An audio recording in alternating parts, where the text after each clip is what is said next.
I filled it about half full of seawater. As soon as the water came to a boil on high heat, I put in the live crab, I covered him, and as soon as the water came to a boil, I let him boil for 15 minutes.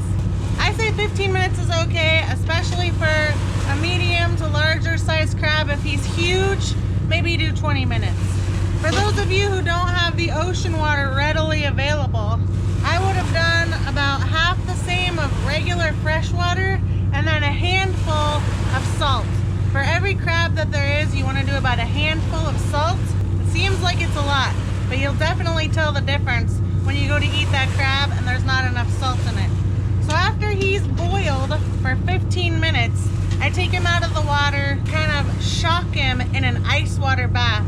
Again, since we're on the ocean, I use salt water. And I let him sit there for about at least 5 to 10 minutes. At that point in time, he's ready to clean. Here's this carapace right here. We're gonna take that off. Here's all this yellow stuff inside. A lot of people call that the butter. I'm not really into it, but you should give it a try if you want to. Then we have the gills right here, the gills. And then here's this front. Well, this is what he uses to eat, so maybe his feeder fins or something. I'm gonna pull those off. And then he's still got his sexual organ, for those of you who are curious. I like to take it out from the back. It's not as graphic. Thumbs right here. I just kind of pull, out it goes. Then we have all this stuff right here in the middle. Pull that out. And then here's the rest of the crab butter. It's just kind of like a little pointy thing. I like to pull that off as well.